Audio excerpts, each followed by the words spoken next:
वैसे हिंदुओं जिन्होंने आई लव मोहम्मद के स्टेटस लगाए थे, आज गांधीनगर गुजरात में एक लड़के ने अपने स्टेटस पर आई लव महादेव लिख दिया तो 200 लोगों की जाहिलों की भीड़ ने उसके दुकान पर हमला कर दिया, उसके दुकान पर आग लगा दी, उसका दुकान धू धू कर जलने लगा, उसको मारने की कोशिश की गई और इतने से इनका मन नहीं भरा तो गरबा पंडाल में भी इन्होंने आग लगा दिया। तो मेरा तुमसे कहना है, हिंदुओं जो आई लव मोहम्मद के वो लगा रहे थे, मुंह में जुबान है, आज कुछ कह सकते हो, हाथ में तख्तियां हैं, कलम है, लिख सकते हो कुछ।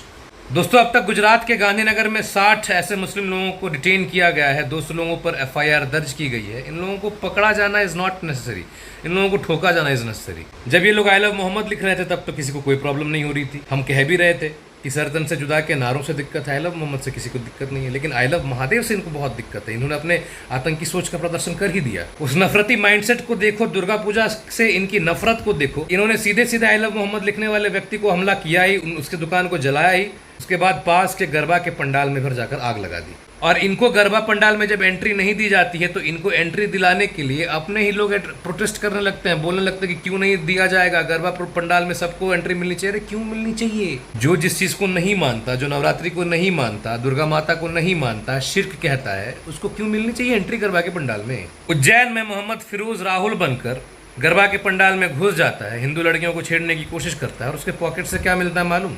ये कॉन्डम के पैकेट्स। इंदौर का मोहम्मद आमिर अपना नाम अमन बताकर गरबा के पंडाल में एक माइनर लड़की के साथ घुसता है और घुसने के बाद उसके फोन से 250 लड़कियों के अश्लील फोटोज वीडियोज प्राप्त होते हैं। उज्जैन में मोहम्मद वसीम ने अपना नाम पंकज बताया और गरबा के पंडाल में घुसकर जो उसकी हरकतें थी उसको अंजाम दिया।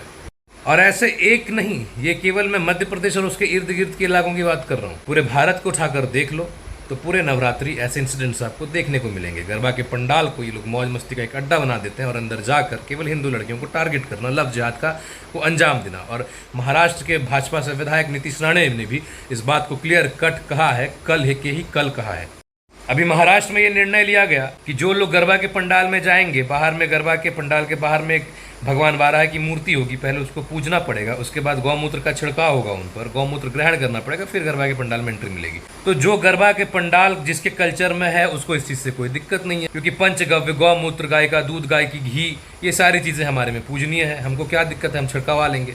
जो ये चीज़ें नहीं छिड़कवा सकते, जो हमारे कल्चर को फॉलो नहीं कर सकते, वो गरबा के पंडाल में जाकर क्या करेंगे? नाचेंगे, जूते मारेंगे उसको। अपन तथाकथित एक जमात आकर इसका विरोध करेगा, आकर कहेगा कि यहाँ पर ऐसा नहीं होना चाहिए। अबे तुमको आना क्यों है? क्यों आना है गरबा के पंडाल में? गरबा का पंडाल कोई मौज मस्ती का साधन है, त्यौहार है, हम मानते हैं, हम जाएंगे, तुम ना मानते नहीं जाओगे। जाना है तो बारह भगवान की पूजा करो, अपना नाम सच में पंकज रख लो, फिर आओ।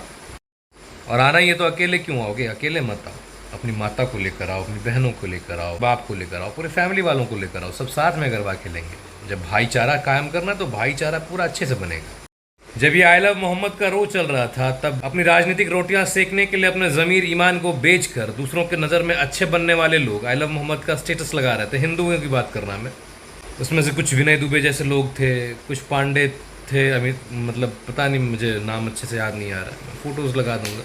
आज जब आई लव मोहम्मद पर रार ठान गई है, ये लोग चुप रहेंगे, ये लोग कुछ नहीं बोलेंगे। ये लोग अपनी बहन बेचवा से, बहन बेटी बेचने वाले लोग हैं, इनको कोई फ़र्क नहीं पड़ता हिंदुओं से। बर्दाश्त की एक इंतहा होती है, ये इंतहा अब क्रॉस कर रही है और जैसे ही क्रॉस करेगा, हिंदू समाज इतना भी कमज़ोर नहीं है कि हिंदू समाज को कोई ऐसे दबा देगा। अगर कोई समझ रहा है तो ये बहुत बड़ी भूल होगी। हम कभी किसी से दबे नहीं, हम कभी किसी से डरे नहीं, हम भाईचारा में बिलीव रखने वाले लोग हैं। लेकिन अगर ऐसी ही बात है कि सामने वाला व्याग्र हो रहा है तो उसको व्याग्र होने वाले को जवाब देना भी हमें अच्छे से आता है। शास्त्र के साथ साथ शस्त्र की भी शिक्षा हमें मिलती है। तो अगर सामने वाला बहुत ज़्यादा उंगली करता है तो उसकी उंगलियों को कैसे कंट्रोल में लाना है ये हमें आता है और हम करेंगे।